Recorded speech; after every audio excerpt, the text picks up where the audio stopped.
Hello students, welcome to my channel Arun's Physics Portal. In this lecture, I will be discussing about the RC coupled amplifier.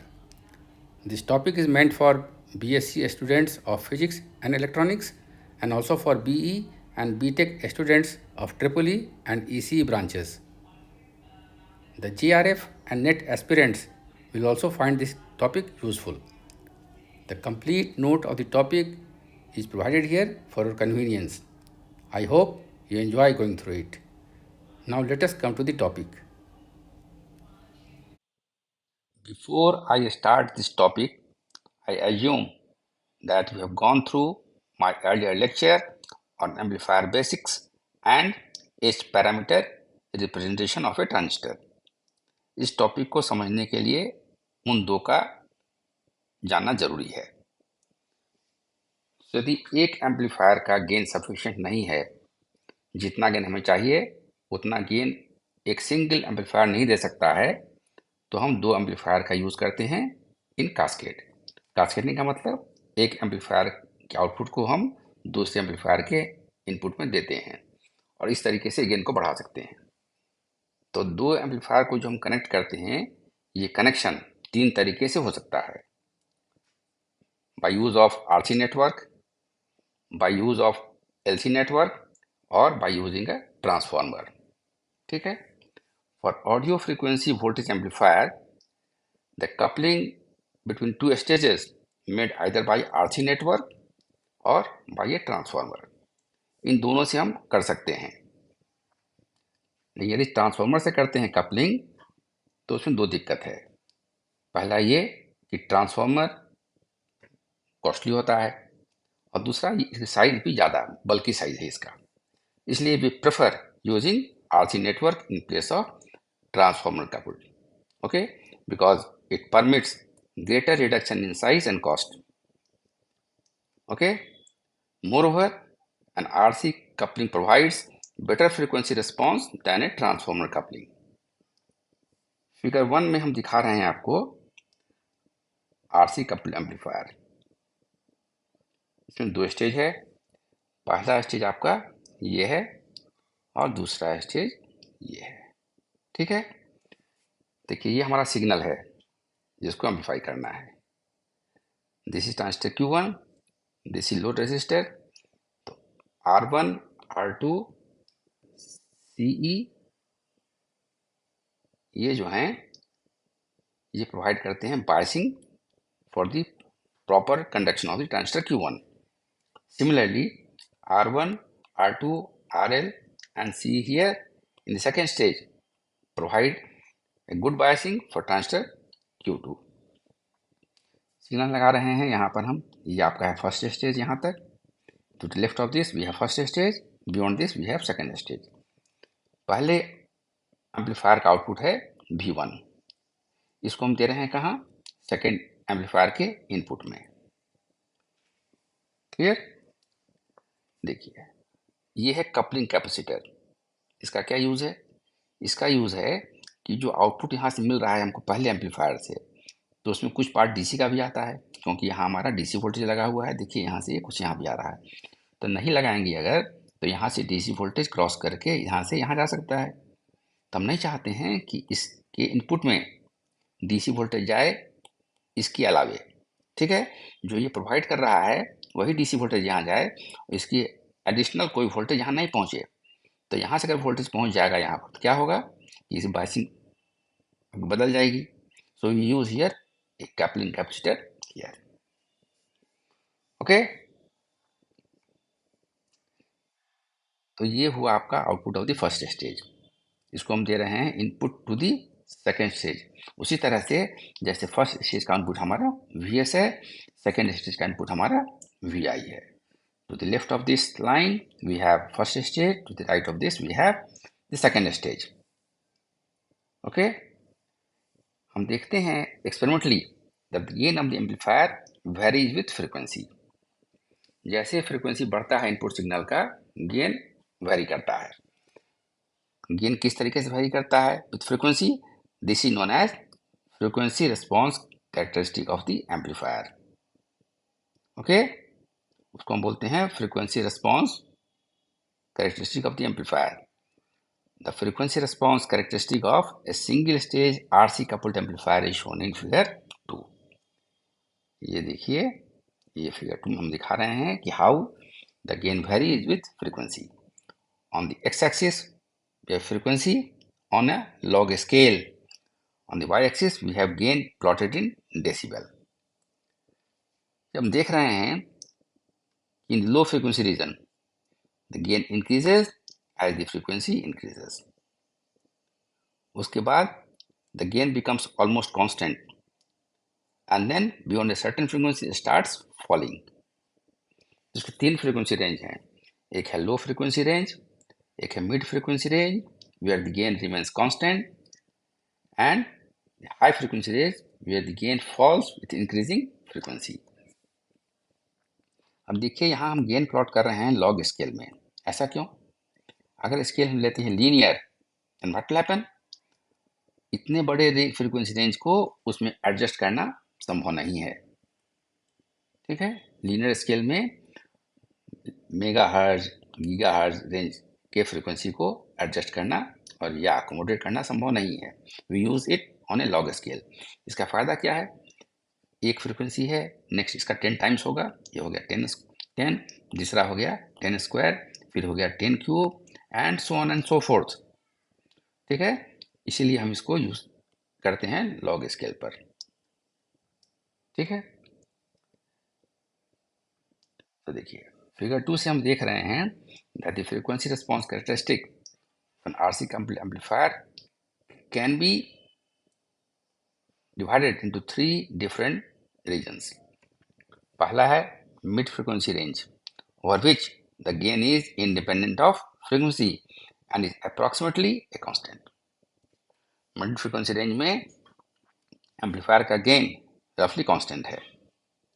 Then we have a low frequency range below which the amplifier gain decreases with decreasing frequency or equivalently it increases with increasing frequency.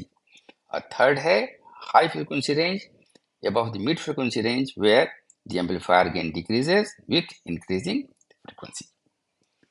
अब frequency के साथ gain के बढ़ने का या घटने का क्या कारण है, आइए इसको हम जान लेते हैं। So decrease in gain with decreasing frequency in the low frequency region or the increase in gain with increasing frequency is due to the coupling capacitor CC. ये कैपेसिटर लगाया हमने CC, आपने देखा होगा इनपुट में, उसके कारण ये गेन बढ़ता है इंक्रीजिंग फ्रीक्वेंसी के साथ।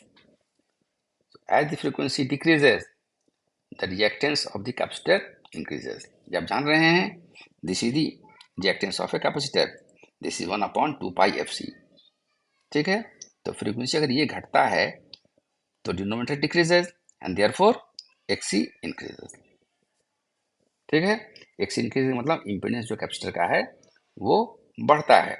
वो बढ़ने से क्या होगा, उसके क्रॉस पोटेंशियल ड्रॉप ज़्यादा होगा and the potential available at the input of the first amplifier will be reduced and this reduces the voltage gain available at the output. क्योंकि इनपुट घट गया है एम्पलीफायर का, इसलिए उसका आउटपुट भी घट जाएगा and hence the gain of the amplifier decreases. Now let us see why the gain falls with increasing frequency. This is because of the junction capacitance of the transistor. You know that when a transistor is formed, there are two junctions, the emitter junction and the collector junction. And at both the junctions, we have capacitance. Okay, so the gain at the higher frequency falls because of the presence of the collector junction capacitance, which comes in parallel with the input resistance of the second stage.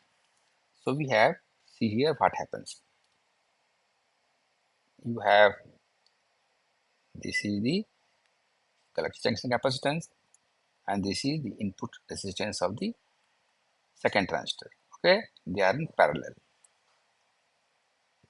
Output of the first stage comes through this.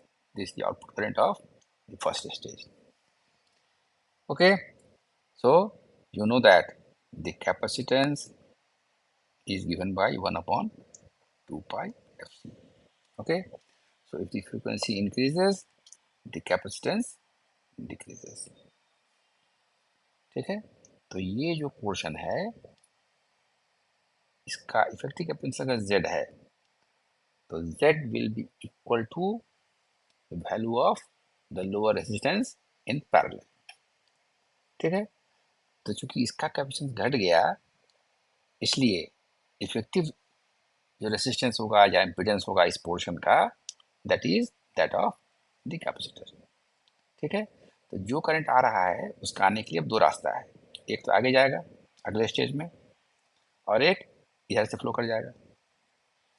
Since the resistance of this part is small, a larger part of this current will pass through this, okay, this and this, and a lesser current will flow to the input of the second stage. तो जब input में current का मान घट जाएगा तो उसका output भी घट जाएगा and therefore the output voltage will fall. So this is the reason for the fall in gain with increasing frequency. Figure 2 में हमने दिखाया है आपको दो frequencies FL and FH. FL is your lower cutoff frequency and FH is the upper cutoff frequency or higher cutoff frequency, where the gain falls to 70.7% of its mid frequency value. तो 1/√2 जो है this is actually equal to 0.707. तो lower cut of पर या higher cut off पर जो gain है वो मिड फ्रीक्वेंसी रीजन के गेन का 1/√2 टाइम्स हो जाता है.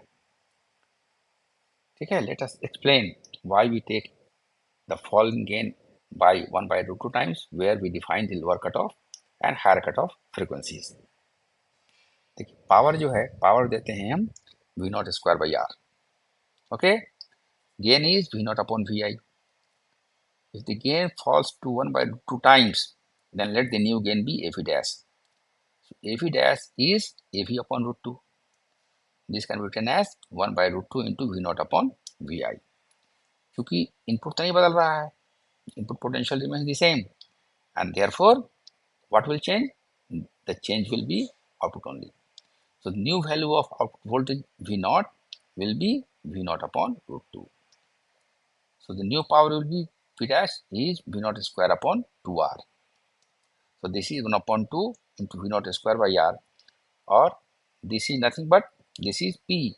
So P dash is P upon 2. इसलिए इन दोनों पॉइंट्स पर पावर जो है तो मिड फ्रीक्वेंसी पावर का 1/2 हो जाता है या हाफ हो जाता है, इसलिए इसको पॉइंट को हम बोलते हैं half power points, half power frequencies. तो this is 1/2 is equivalent to 3 decibel. So we take a difference of 3 decibel in power to define the cutoff frequencies. ऐसा क्यों? हम बोलते हैं कि 0.707 टाइम्स हो जाता है मिड फ्रीक्वेंसी गेन का.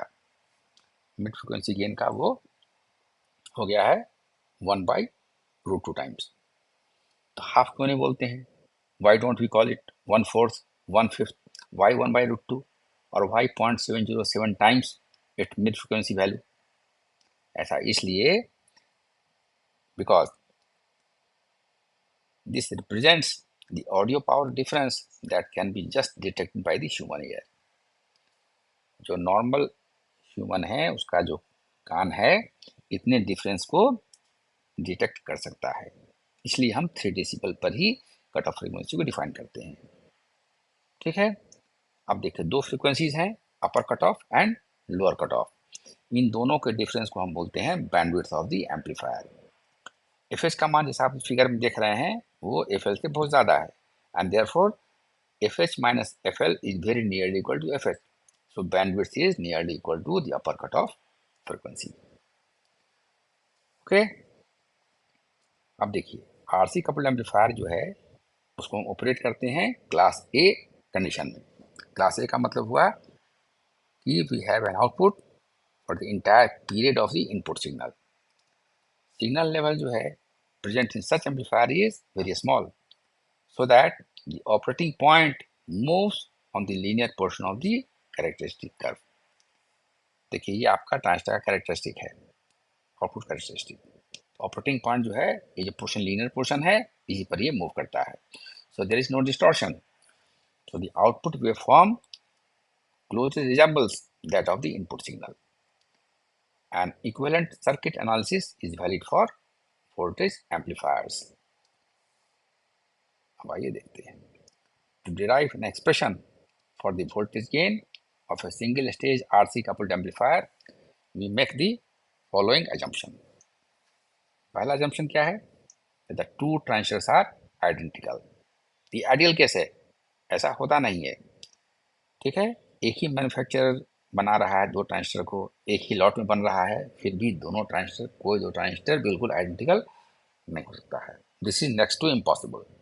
इसलिए जो डाटा शीट है मैन्युफैक्चरर का जो प्रोवाइड करता है, वो उसमें लिखा रहता है HFE, that means the current gain of the transistor. वो नहीं लिखता है कि दिस इज 200, लिखता है रेंज देता है वो 200 से 400 गेन ऑफ ट्रांजिस्टर का जो है, सो इस लॉट का 200 से 400 के बीच में है, ठीक है। दूसरा एजम्पशन क्या है?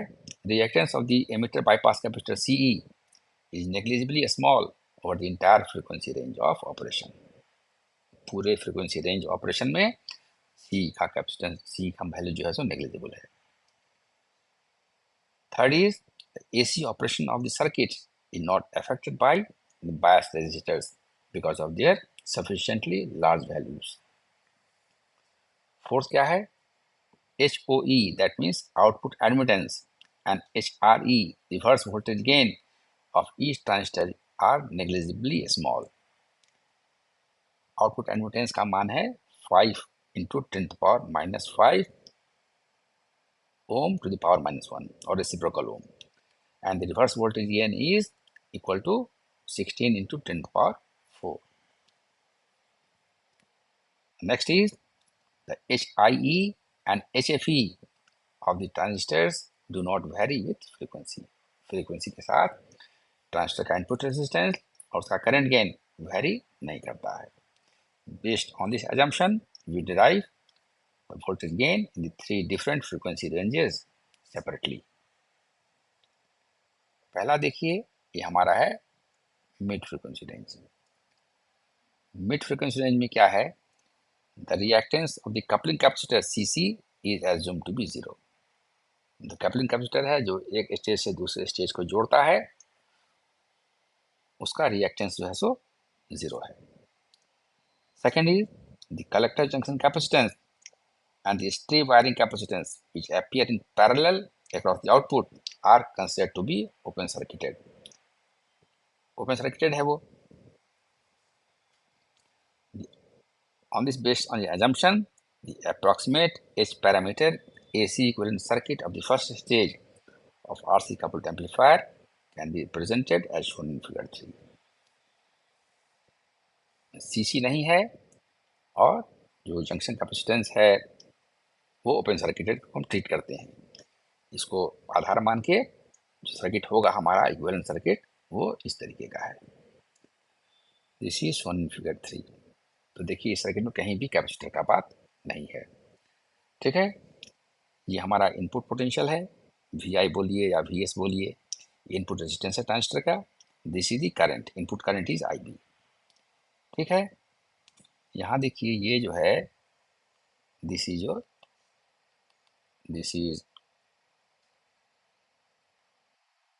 HFE IB, ठीक है।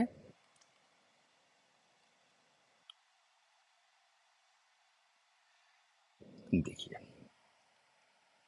इफेक्टिव, देखिए यहाँ पर ये लोड रेजिस्टेंस फर्स्ट स्टेज का और दूसरे स्टेज का input resistance, they are in parallel. ये आपका यहाँ पर आउटपुट वोल्टेज है V0, तो ये दोनों आपके पैरेलल में है, ये ध्यान रखिएगा। This is output current HFE into IB, which HFE is the current gain of the transistor। तो आउटपुट करंट जो होगा उसका वो कितना होगा? HFE into IB। So the effective load resistance ZL across the output is given by the parallel combination of RL and HIE। ये कितना होगा? देखिए दोनों पैरेलल में हैं, कैसे निकलेगा? 1/ZL is 1/RL plus 1/HIE. So this gives you ZL as RL into HIE upon RL plus HIE, and this is given here in equation 1. Input voltage और आउटपुट वोल्टेज कितना होगा?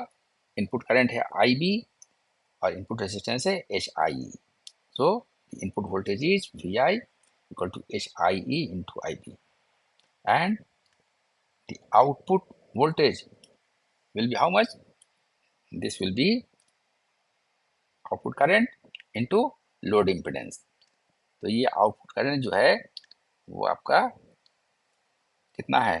वो है आपका आउटपुट करंट है HFE into IB. Impedance कितना है? Impedance है ZL. So this is minus HFE IB into ZL. You have minus sign here. This comes in because a common emitter transistor introduces a phase shift of 180 degree between its input and output, and because of this fact we have a minus sign here. Okay, so देखिए voltage gain in the middle frequency range is therefore given by AVM, ratio of output potential upon input potential. This is HFE IB into ZL upon HI into IB. IB cancel out. So this is HFE upon HI into, this is the value of ZL. इस ZL में HI यहाँ है, this cancels with this one.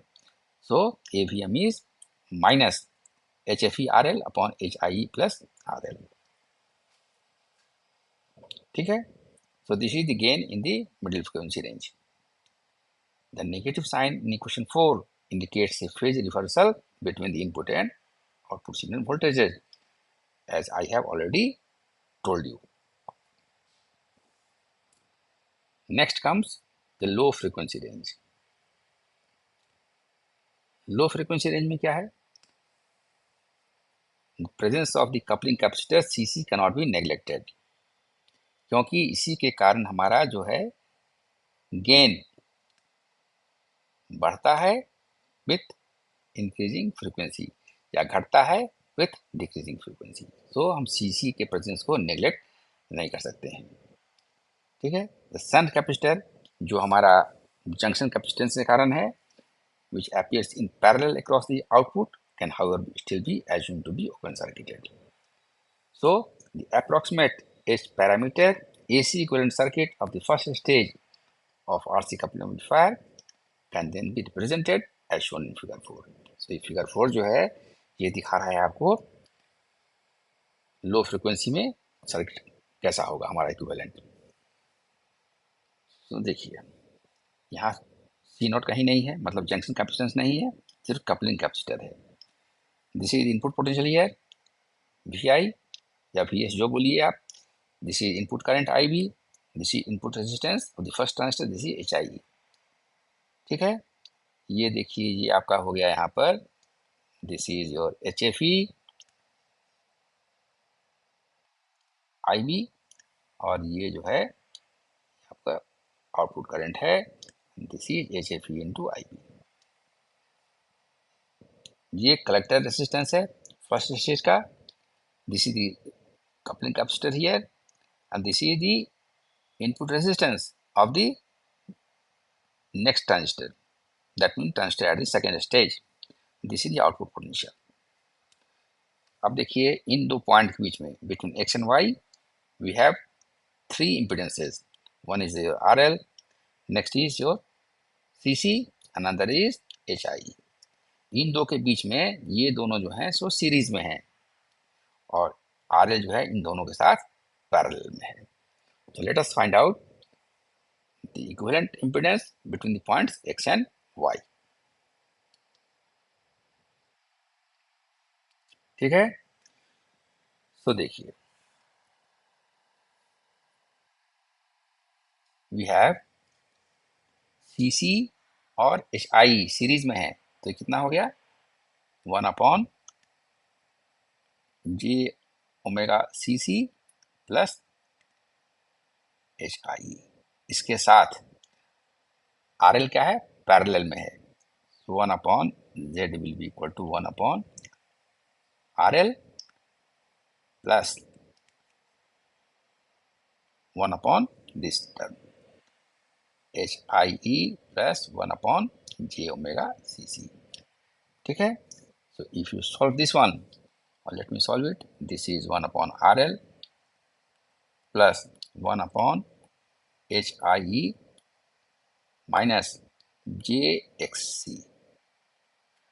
So this is your RL into HIE minus JXC, and then this is your HIE plus RL minus JXC.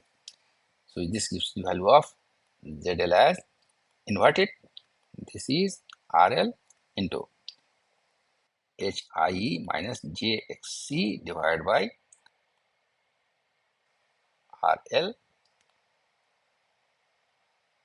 plus HIE minus JXC. This is your given here in equation 5. This is your equation 5. Check it. ठीक है.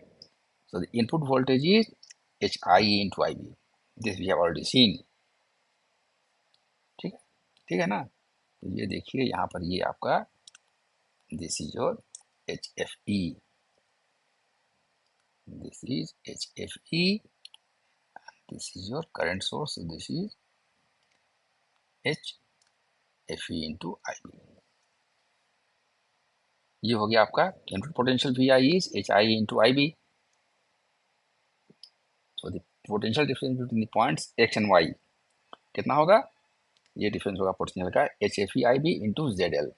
ZL क्या है? ZL जो है इस portion का impedance है जो हमने निकाला है अभी. वो ये है. This is your ZL. So this is output potential is minus HFE IB into ZL. So if I2 be the current through HIE, I2 current है इसके थ्रू, तो I2 क्या होगा? Potential difference upon this impedance. So this is V upon HIE minus JXC. Put the value of V. This is HFE IB ZL upon HIE minus JXC. ये minus है और V का value भी minus है, so this becomes plus here. So the output voltage is given by V naught is HIE into I2. ठीक है. So this is HIE, put the value of I2 here. So this is value of output voltage. Clear? The voltage gain in the low frequency range is then given by how much? AVL is V naught upon VI. So this is VI is HIE into IB. Put the value here. So this gives you on simplification HFE ZL upon HIE minus JXC. Use this in connection with this one. इन दोनों को साथ लीजिएगा तो ये value आती है आपकी for AVL. Now put the value of ZL in this equation. We put the value of ZL in the equation. Then what you get? AVL is HFE RL upon HIE plus RL minus JXC. The ZL is given by equation 5. This I have written here for your convenience. So this equation shows that gain in the low frequency region is a complex quantity. यहाँ J है, so this is a complex quantity. Magnitude कितना होगा? Magnitude होगा AVL का mod HFE RL upon HI. देखिए ये आपका real है, ये इमेजिनरी है, तो this is HIE plus RL का होल स्क्वायर प्लस XC का होल स्क्वायर. तो AVL का मॉड हो गया HFE RL upon root over HIE plus RL का whole square plus 1 upon omega square CC square. The phase angle between the input and output voltage कैसे निकलेगा? देखिए ये हमारा कॉम्प्लेक्स क्वांटिटी है. So if x is equal to a plus IB, then mod of x is given by root over a square plus b square and tan theta is given by b upon a. देखिए ये आपका x axis है, this is y axis and this is x equal to a plus jb. यहाँ से डालिए perpendicular x axis पर, ये आपका हो गया a. यहाँ से डालिए y एक्सिस पर, तो ये हो गया आपका b. तो tan theta is b upon a. ठीक है. तो इससे निकल गया मान आपका theta L is 180 plus tan inverse, ये आपका बी है, ये आपका ए है, सो this is 1/ωCC into H I plus R L. ये 180 कहाँ से आया?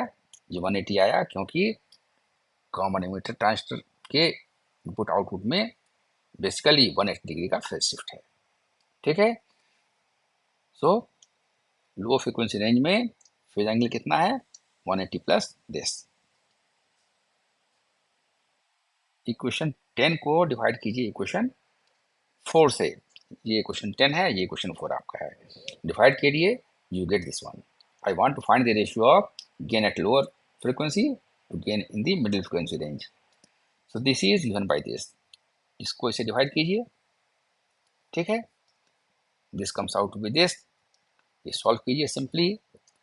ये आ रहा है आपका एफीएल का mod is mod of AVM upon 1 upon root over 1 plus F L upon F का होल स्क्वायर। ठीक है, वेयर एफ एल कितना है? This is 2 pi C C into 1 H I E plus R L. So equation 14 gives the magnitude of voltage gain in the low frequency range in terms of voltage gain in the mid frequency। ये जो है question 14 ये आपको दे रहा है gain in low frequency range in terms of gain in the middle frequency range. ठीक है, at F equal to F L, equation 15 देखिए, इक्वेशन 14 देखिए। If at F equal to F L, AVM is equal to mod of AVM upon root two. Thus यदि F और F L को equate कर दें हम, तो voltage gain in the low frequency range falls to 1/2 times the voltage gain in the mid frequency range. FL is therefore known as lower cutoff frequency। F का मान FL की equate कर दें तो voltage gain in the low frequency range comes out to be 1/2 times that of the voltage gain in the mid frequency range। FL is therefore known as lower cutoff frequency। So from equation 13, what is equation 13? This is your equation 13।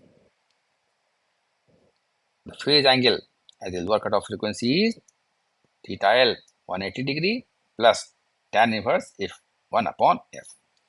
ये देखिए, यही आपका है ये real complex. ठीक है, तो mod कितना हो जाएगा इसका?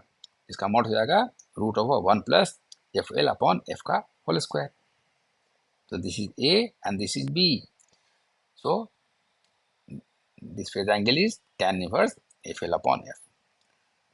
और ये दोनों इक्वेट अगर इक्वल हो गए, this is tan inverse 1 and tan inverse 1 is 45 degree, and therefore theta L is 180 plus tan inverse 1, or this is equal to 45 degrees. So this is theta L is 180 plus 45 is 225।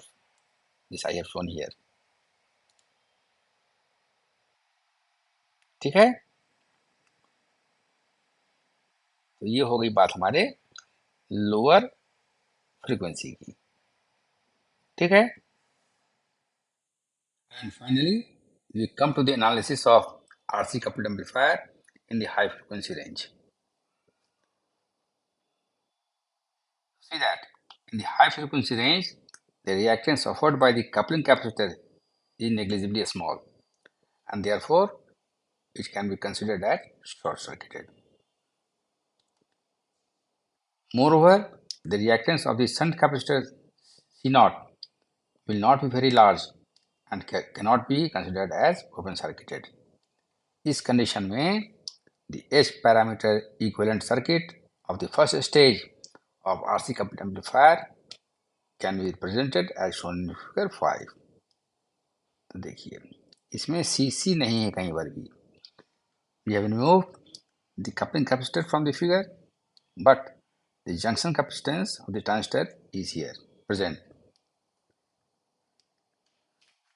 अब देखिए X और Y point के बीच में we have 3 resistors RL, C0 and HI, and this is output V0। Input हमारा VI है, IB is the input current, HI is the input resistance। ठीक है, ये देखिए यहाँ पर हमारा ये जो है this is your HFE, this is HFE, and this is the current source HFE into IB. The effective impedance ZL across the output, that means this portion, ये तीनों पैरेलल में है, so the effective impedance is ZL, then 1 upon ZL is 1 by RL plus 1 upon HI plus J omega C naught, or 1 by ZL is HIE into RL, HIE plus RL plus J omega C naught HIE RL. So take the reciprocal of this, so this gives you the effective impedance across the output is ZL HIE RL upon HIE plus RL plus J omega C naught HIE into RL. ठीक है? The input voltage as before is HIE into IB, and the output voltage is HFE IB into ZL.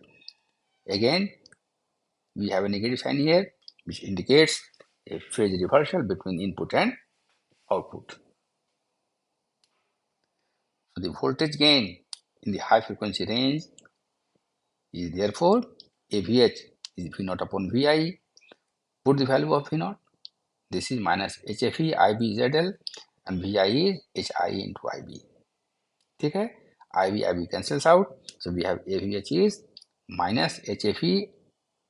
Put the value of ZL, HFE into RL upon HIE plus RL plus J omega C naught HIE into RL. So this equation shows that the gain in the high frequency range is a complex quantity.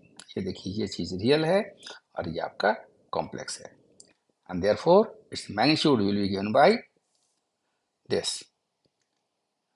This is the magnitude of this.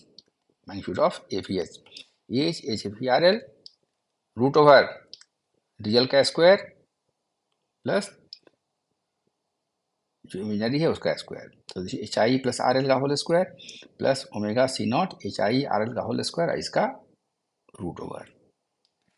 The phase angle between input and output voltage is given by theta H is 180 minus tan inverse, बताया था पहले आपको, tan theta is b upon a, so this is your b and this is your a, so this is tan inverse omega c naught HIE RL upon HIE plus RL.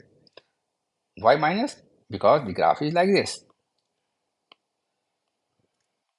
So ये है आपका, ये theta हो गया negative, 90 से ज़्यादा पर tan हो जाता है negative, so we have put a minus sign here. So division of equation 21 आपका ये क्वेश्चन लिख दिया हमने बगल में यहाँ पर आपके सुविधा के लिए, and this is equation 4, the gain in mid frequency range. So this is AVH upon AVM is divide कीजिए इसको इससे, what you get here HIE plus RL upon HIE plus RL plus J omega C naught HIE RL. ठीक है, इस numerator को नीचे ले आइए.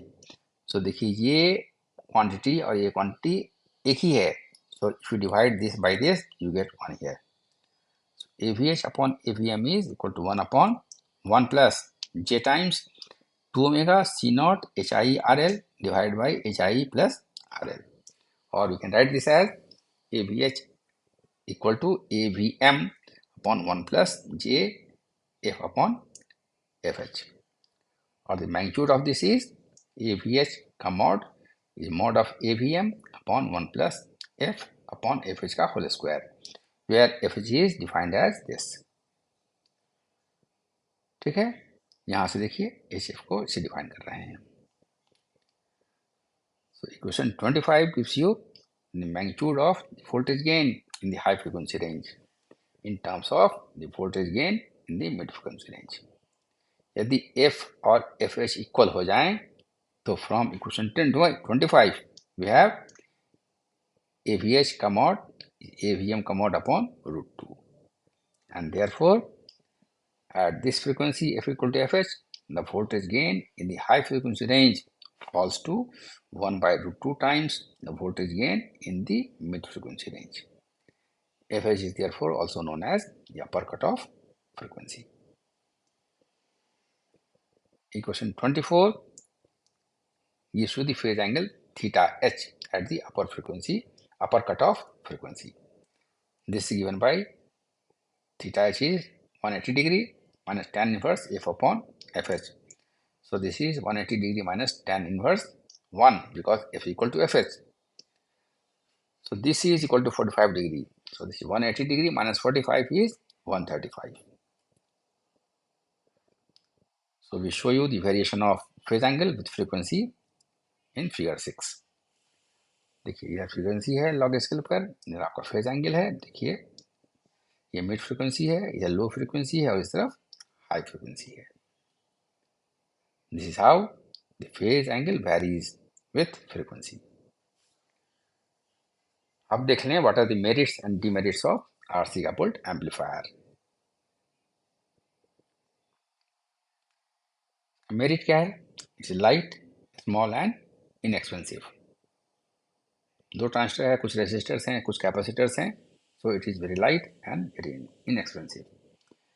Its frequency response is better than that of a transformer coupled amplifier.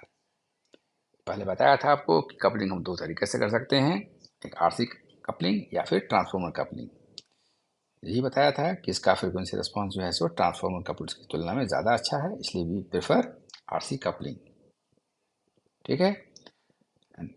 Third is since it does not use coils which might pick up the undesirable signal, it has minimum non-linear distortion. Transform होने से हो सकता है कि वो signal को pickup करे, ऐसा संभावना इसमें नहीं है. So what are the demerits? Its gain is comparatively small because of the loading effect of the next stage. The output impedance is high while that of the output device to which it is connected is low. Consequently, its impedance matching is poor. दो को connect करते हैं तो उनका impedance match करना चाहिए, जो यहाँ नहीं हो पा रहा है.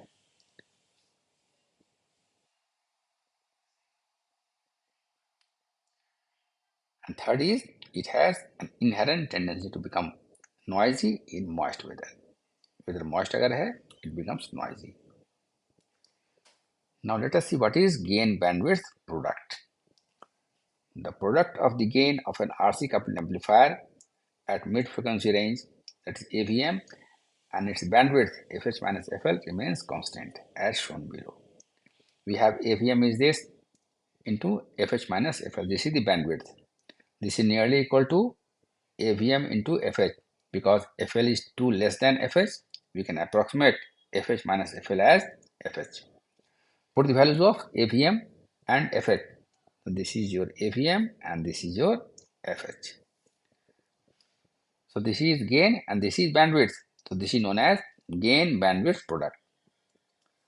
So AVM into fH is, you see here,